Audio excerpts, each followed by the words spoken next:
మాంగళ్య జ్యువెల్స్ వారి కొత్త బ్రాండ్ పూర్వి లైట్ వెయిట్ లో హెవీ డిజైన్ ఈ నవంబర్ 1 కుకట్పల్లిలో గ్రాండ్ ఓపెనింగ్ వివరాలకు సంప్రదించండి. నమస్తే రమగారు. నమస్తే జయ. రమగారు, గుడికి వెళ్ళి కొబ్బరికాయలు కొడతాం కదా. సాధారణంగా ఒక చిప్ప మనం తెచ్చుకుంటాం, ఒక చిప్ప అక్కడ వదిలేస్తాం. కొన్ని ఆలయాల్లో రమగారు 2 చిప్పలు తెచ్చుకోవడానికి అవకాశం ఉంటుంది. కొన్ని చోట్ల 2 చిప్పలు వదిలేస్తాం. అసలు ముందు ఇంటికి తెచ్చుకోవటం అనే విషయం గురించి ఒకసారి మాట్లాడదాం. మనం చిప్ప ఇంటికి తెచ్చుకోవచ్చా? కొబ్బరి చిప్ప లక్షణంగా తెచ్చుకోవచ్చు. నైవేద్యం పెడతారు కదా జయ. ఇప్పుడు ఇదివరకటి దేవాలయాలు వేరు, ఇప్పుడు దీని గురించి కూడా ఇలాగే మాట్లాడుకోవాల్సి వస్తుంది. మనం ఇదివరకు ఏదో దేవాలయానికి వెళ్తే అర్చక స్వామి ఆయనే ఓ కొబ్బరికాయ కొట్టి, లేదా మా అమ్మ అక్కడ కొట్టి పట్టుకురండి అంటే కొట్టి పట్టుకొస్తే ఆ 2 చిప్పలు నివేదన చేసి ఓ చిప్ప దేవాలయానికి వచ్చి ఒకటి ప్రసాదంగా స్వామికి మూలవరులకి నివేదన చేస్తారు కదా. నైవేద్యం చేయబడిన చిప్పనిస్తారు. ఆ చిప్పను నువ్వు కొట్టు తిని ఇంట్లో ఉన్న వాళ్ళకు కూడా ప్రసాదం ఇవ్వడానికో, లేకపోతే సాయంకాలానికి ఇడ్లీలో కొబ్బరి పచ్చడికో తెచ్చుకుంటాం. అందులో భయం లేదు, అనుమానం లేదు. మీరు ఇదివరకు విషయం చెప్పారు కాబట్టి క్రమంగా ఇంకొక విషయం, ఇదివరకు చక్కగా 2 చిప్పలు ఆయన దగ్గర పెట్టి నివేదించి ఒకటి మనకి ఇచ్చేవాళ్ళు. ఎంత తృప్తిగా ఉండేదో. అవకాశం ఉందా రమ్మగారు? ఇప్పుడు లేదు. ఇప్పుడు అదే నేను చెప్పబోతున్నా, ఇదివరకటిది ఇప్పటిది అని. ఇప్పుడు ఏం చేస్తాము, కొన్ని దేవాలయాలు ఎక్కడో కొడతాం, కొబ్బరికాయ పట్టుకెళ్ళడం కూడా వేస్ట్ అనిపించేస్తూ ఉంటుంది. పైగా కొట్టేసరికి కొన్ని గుళ్ళలో నిన్న పండి చెప్పాడు కదా, ఈ కాయ కొడితే చిప్ప టవకి మన కింద పడిపోతుంది. ఒక పిల్లకి పిచ్చకుంటుంది వెనకాల పిల్లక, ఆ వెనకది పట్టుకుంటారు, అది మన చేతిలో ఉంటుంది. తీరా ఆ గుళ్ళోకి తీసుకెళ్తే వాళ్ళేం దేవుడి దగ్గర చూపించరు, ఏం లేదండి, నివేద లేదు. గుళ్ళో ఓ కాయ కొట్టి మనం దేవాలయ ప్రాంగణంలో ఓ కొబ్బరికాయ కొట్టి ఓ చిప్ప ఎవరు తింటారో ఏం చేస్తారో ఏమవుతుందో మనకు తెలియదు. ఆ కింద పడ్డవి ఎప్పుడో తీస్తారు బహుశా. మరి దేవాలయపు ప్రోటోకాల్ని బట్టి అవి ఎక్కడికి వెళ్ళాలో అక్కడికి వెళ్ళిపోతాయి. మన చేతిలో ఉన్న ఈ చిప్ప ఊరికే ఒక కొబ్బరి చిప్పగా ఇంటికి వస్తుంది, కానీ అది మూలవరులకి నివేదన చేయబడదు. ఆ ఆలయ ప్రాంగణంలో కొట్టాము మనకు ఒక తృప్తి అంతే. నేను కొబ్బరికాయ కొట్టా అంతే. దేవాలయానికి కొబ్బరికాయలు పట్టుకెళ్తాం అనే ఒక సిద్ధాంతానికి అలవాటు పడిపోయి, ఇక అదే జయ నేనైతే చెప్తాను, నేను ఏవి పళ్ళు పువ్వులు కొబ్బరికాయలు తీసుకెళ్ళు. నేను కూడా అంతే. నాకు ఈ 2 చేతులతో దండం పెట్టుకోవాలని ఉంటుంది. ఈ వస్తువులు ఉంటే వాటి మీద ధ్యాస ఉంటుంది, అందుకని నేను పట్టుకెళ్ళను. అయితే చెప్తాను, ఇప్పుడు ఆ మాట చెప్పాలి. మనం శుక్రవారం రాహుకాల పూజ చేయించుకునేదాన్ని కొంతకాలం క్రితం. అప్పుడు కొంచెం తీవ్రమైన అనారోగ్యాలు, ఇబ్బందులు ఏవో చాలా ఉన్నాయి. రాహుకాల పూజ చేసుకోవాలని ఏం చేశాను, శుక్రవారం పొద్దున్నే ఏమైనా చేసి గారెలు కానీ బొబ్బట్లు కూడా చేసి పట్టుకెళ్ళాను. గారెలు చేసే, మినపగారెలు చేసేదాన్ని, రకరకాలు. ఏ ఆలయానికి వెళ్ళేవారండి? మన ఇంటి దగ్గర కాదు, పెద్ద గుడికి, అమీర్పేటలో ఉన్న జయదుర్గాదేవి ఆలయానికి వెళ్ళి అక్కడ ఇస్తే ఆ బాక్స్లో పెట్టి పట్టుకెళ్తే, బాక్స్ ఇస్తే బాక్స్ నివేదన చేస్తారు అక్కడ. అప్పుడు చేసేవారు. ఇప్పుడు పరిస్థితి నాకు తెలీదు. నేను ఇది కనీసం 7-8 సంవత్సరాల క్రితం సంగతి చెప్తాను. ప్రతి శుక్రవారము వెళ్ళాను చేయట్లా, కొన్ని వారాల పాటు, నెలల పాటు వెళ్ళాను. ఆ బాక్స్ పట్టుకెళ్తే ఆ బాక్స్ని నేను అందరికీ నివేదన చేశారు కదా, కనపడే వాళ్ళందరికీ పంచిపెట్టేసి 4 గంటే 4 వస్తువులు ఏవైతే అవి మిగిల్చి పట్టుకొచ్చి ఇంట్లో పిల్లలకి, మా సత్యవతి సార్లు అవి ఉంటే వాళ్ళకి, అంతే. వెనక్కి ఎక్కువ మిగిల్చుకొచ్చేదాన్ని కూడా కదా, అక్కడ తృప్తిగా ఉంటుంది, అదొక సంతోషంగా ఉంటుంది. ఇప్పుడు కొబ్బరికాయలు, అరటిపళ్ళు పట్టుకెళ్తే అరటిపళ్ళు కూడా ఊరికే తీసుకెళ్ళి మనం తెచ్చుకోవటమే అవుతుంది, కానీ మూలవరుల దాకా వెళ్ళే అవకాశం అయితే లభించట్లేదు. కొంచెం చిన్న దేవాలయాల్లో, మన ఇంటి దగ్గర దేవాలయాల్లో మన మొహం అలవాటుగా ఉంటుంది, కొంచెం జనం తక్కువగా ఉంటే నివేదన చేస్తారు. ఈ నివేదన చేయబడ్డ వస్తువు, ఇప్పుడు ఒక అరటిపళ్ళు ఒక పెడ పట్టుకెళ్ళాం, ఏమంటాం, హస్తం. మనం హస్తం అంటాం, హస్తం మా వైపు అత్తం అంటారు, మేము హస్తం అంటారు. కొన్ని చోట్ల అరటిపళ్ళు ఒక పెడ, ఒక మొక్క అనమాట అది. ఆ పెడ పట్టుకెళ్తే అందులో సగం పళ్ళు ఉంచి మిగిలిన సగంలో ఎవరైనా వచ్చినప్పుడు అర్చక స్వామి తలా ఒక పండు, మనం పట్టుకెళ్ళింది మన డబ్బులతో కొన్న వస్తువు అమ్మవారి దగ్గరో, అయ్యవారి దగ్గరో, వినాయకుడి దగ్గరో నివేదన చేయబడి ఎవరో ఒక భక్తుల చేతిలోకి వెళ్తుంది. ప్రసాద వినిమయం మంచి మాటే కదా. శనగలో ఏవో చేసి పట్టుకెళ్తాం, సాతాళించి పట్టుకెళ్తాం, శనగలో గుగ్గిలు చేసి పట్టుకెళ్తాం, అవి కూడా అంతే.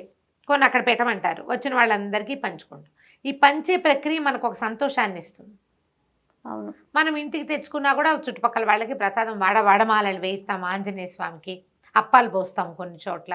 ఇవన్నీ కూడా మనకి ఆనందాన్ని కలిగిస్తాయి. అలాగే ఈ కొబ్బరికాయ కూడా కొంత ఆనందాన్ని కలిగిస్తుంది, కానీ ఇప్పుడు అసలు నివేదన లేనప్పుడు ఏ కొబ్బరికాయ ఎందుకు? కనీసం మన ఇంట్లో దేవుడి దగ్గర కొట్టుకుంటే 2 చిప్పలు తనివి తీరా స్వామికి నివేదన చేసుకుని ఆ తర్వాత మనం భుజించవచ్చు. సావ పూజ పొట్ట పూజ రెండు అవుతాయి. అనుమానాలు పెట్టుకోవద్దు. అదేలేండి. అంటే నీకు ఎవరెవరో రకరకాలు వింటాం కదా జయ. ఇప్పుడు మన ఒక్కదాన్ని వినరు, వందల రకాల ప్రవచనాలు వినేసేసరికి ఏదో ఒక భయం, తీసుకురాకూడదేమో, తీసుకురావచ్చేమో, వదిలేయాలేమో అనేసి అనిపిస్తా ఉంటుంది. శివుడికి చేసిన అభిషేకాలు, అర్చనలు, వాటికి సంబంధించి కూడా భలే అనుమానాలు ఉంటాయి రమ్మగారు. శివాలయం నుంచి తెచ్చుకోకూడదు అనేసి. అలా ఏమీ లేదు. శివాలయంలో చండికేశ్వర సన్నిధి ఉంటుంది. చండికేశ్వరుడి సన్నిధి లేదనుకో, లేదు మనకి కనపడలా, చిన్న శివాలయం, ఎక్కడా చండికేశ్వర సన్నిధి లేదు. మనం ఏం చేయొచ్చు అంటే, చండికేశ్వరుడు ఎక్కడ కూర్చుంటాడు, అభిషేక తీర్థం బయటకు వస్తుంది చూడు ఒక దారి, ప్రతి శివాలయం అక్కడ కూర్చుంటాడు.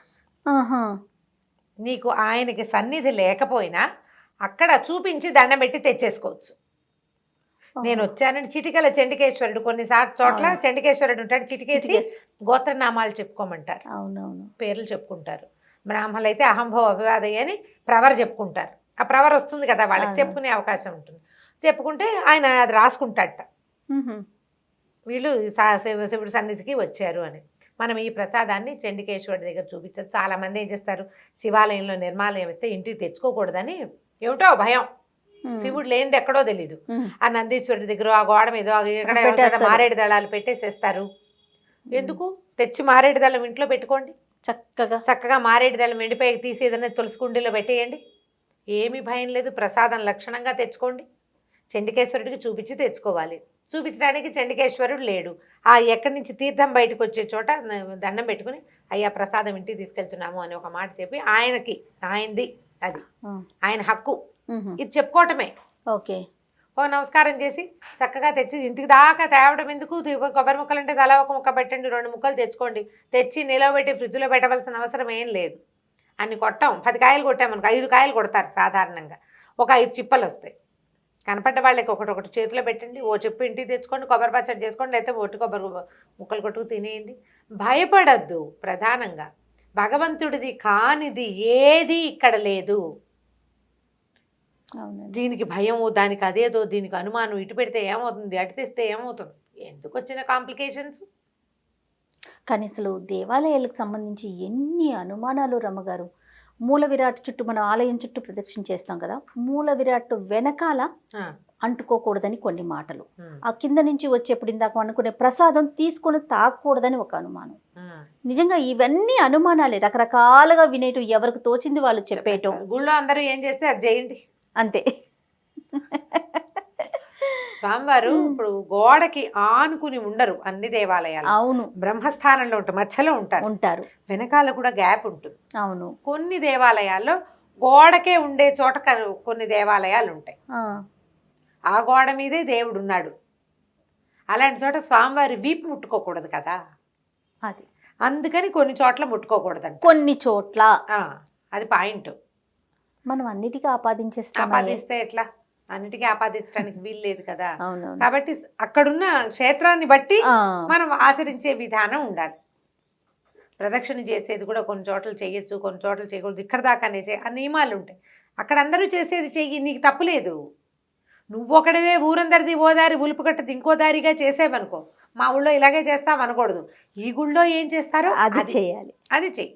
ఇక్కడ పద్ధతి ఏదో అది హాయిగా ఉంటుంది, నీకు భయం లేదు. ఇంకా అందరు చేస్తున్నారు కదా, నలుగురు నడిచే దారి అంతే, అదే నియమం అవుతుంది. మనకి ఈ నియమాలన్నీ ఎలా అయినాయి, వాళ్ళంతా చేశారు, నువ్వు కూడా చేయి వాళ్ళ వెనకాల పడి.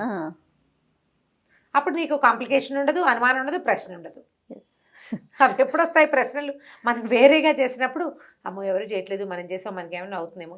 వెళ్ళేటప్పుడు ఏ బొట్టన వేలో తగిలింది అనుకో, ఇక అదేమిటో చేసాం, అందుకు ఇది వచ్చింది, పిల్లాడు పడిపోయాడు. అవునవును. పైగా ఏంటంటే పీపుల్, జనాలు ఎలా ఉంటారంటే, అందులో మనం కూడా ఉన్నాం జయ, అందరూ అందులో నువ్వు నేను తేడా లేదు. అదేమిటి అలా చేశారు, అలా కాదు కదా అంటాం. అనంగానే వీళ్ళు అప్పుడు ఏమో మేము ఇలాగే చేస్తున్నాం అంటారు, కానీ ఏదైనా సమస్య రాగానే అమ్మో అలా చేయకూడదేమో, వాళ్ళు చెప్పారు, వాళ్ళు ఇలాగన్నారు అని వాళ్ళని అడిగి ఇంకోళ్ళని అడిగి పైగా ఇప్పుడు ఇంకో మాట చెప్తాం, ఇలాంటప్పుడే చెప్పేయాలి. అది మీరు ఏదో పూజో వ్రతమో ఏదో పెట్టుకున్నారు, మీరు ఎవరిని చూసి అది పెట్టుకున్నారో, ఎవరిని అడిగి పెట్టుకున్నారో వాళ్ళనే కంప్లీషన్ గురించి కూడా అడగాలి. దాని మీద ఉన్న అనుమానాలు ఇంకోళ్ళని అడగకూడదు, అడగద్దు. పోనీ ఎవరినైనా చూసి వాళ్ళ ఇంట్లో చేసుకున్నారు బాగుందని మీ అంతట మీరే సంకల్పించి చేసుకున్నారు, మీ బుద్ధిని ఫాలో అవ్వండి. 7 వారాలు చేస్తారు లేదా 14 వారాలు చేస్తా అనుకున్నాం, 14 వారాలు అయ్యాక ముగించేసుకోండి. ఇవాళ ముగించచ్చా అని ఆలోచించద్దు, భయపడద్దు అసలు. అలా భయం కొలిపే వ్యవహారం జోలికి భగవంతుని విషయంలో వెళ్ళబోకండి. మీకు హాయిగా ధైర్యంగా దేవుణ్ణి కొలుచుకోగలిగే అవకాశం ఆలోచన ఉంటే అలా కొలిచేయండి అంతే. ఎవరి పిల్లని వాళ్ళు పెంచుకున్నట్టేనమ్మా. అంతే కదా రమ్మగారు, అంతే కదా, బాగా చెప్పారు. ఎవరి బిడ్డని వాళ్ళు పెంచుకున్నట్టే ఎవరి భగవంతుడిని వాళ్ళు కొలుచుకోవాలి. నియమాలు ఉన్నాయి, ధర్మం ఉంది, ఆచరణ ప్రత్యేకంగా చేయాలి. నువ్వు అందులోకి వెళ్ళినప్పుడు నువ్వు నీ రకంగా ఉండి ఆ రకం ఏమిటో అడగద్దు. నువ్వు ఆ రకంలోకి పూర్తిగా ప్రవేశించదలుచుకుంటే అప్పుడు నీకు నియమం. సగం ఆ నేత సగం ఈ నేత చేయకూడదు. ఒక వస్త్రం నేయాలంటే 2 ఒకటి మొత్తం కలిపి ఒకటే నేయాలి. సగం ఒకటి నేసాక సగం చేతకాని వాడు సగం చేతైన వాడు నేయకూడదు బట్టల్ని. జీవితం కూడా అంతే, మన ధర్మం కూడా అంతే. నీకు తెలిసిన ధర్మాన్ని అనుసరించి వెళ్ళిపో, ఖచ్చితంగా అనుసరించది, నీకేం భయం లేదు. ఇలా కాకుండా ఇతరుల ధర్మాలని ఆచరించాలని పెట్టుకుంటే చాలా సమస్య అయిపోతుంది. భయం నీకు అంతే, భయం అండి, రకరకాల భయపడుతూ ఎలా పూజ చేస్తావు, దేవాలయం నుంచి దర్శనం చేసుకుంటావు, ప్రశాంత చిత్తం కోసం కదా మనం వెళ్తాం. అవును, ఈ టెన్షన్లు ఎందుకు వచ్చిన గోలా, ఎందుకు వచ్చిన టెన్షన్ కదా. ఆలోచించండి, ఎవరికి వాళ్ళు ఇది ఒకళ్ళు చెప్పడం కాదు, స్వబుద్ధితోటి ఆలోచించుకోవాలి. ఆలోచిస్తే మనకు తెలిసిన దేవుడి దగ్గరికి ఎందుకు వెళ్తాం, హాయిగా కాసేపు కూర్చుని కృష్ణారామ అనుకుని ప్రశాంతంగా. ఒక పవర్ హౌస్ కదా దేవాలయం అంటే, అందులోకి వెళ్ళి ఎనర్జైజ్ అవుతాం, ఛార్జ్ అవుతాం. అనుమానంతో కాదు, భయాలు పెట్టుకోవద్దు. భగవంతుడు మనల్ని నడిపించడానికి ఉన్నాడు, ఇంకేదో చేసేయడానికి లేడు. భయపెట్టడానికి కాదు ఆయన ఉన్నది, నడిపించడానికి ఉన్నాడు. మనని నడిపించేవాడి చెయ్యి గట్టిగా పట్టుకో, అటు ఇటు దిక్కులు చూడకు. ఆయన ఎటు నడిపిస్తే అటు వెళ్ళిపో చక్కగా ప్రశాంత చిత్తంతో. హాయిగా ఉంటుంది, అసలు ఏ కాంప్లికేషన్స్ ఉండవు, క్వశ్చన్లు ఉండవు. ఎంత బాగా చెప్పారు అమ్మగారు. నమస్తే. నమస్తే శ్రీ.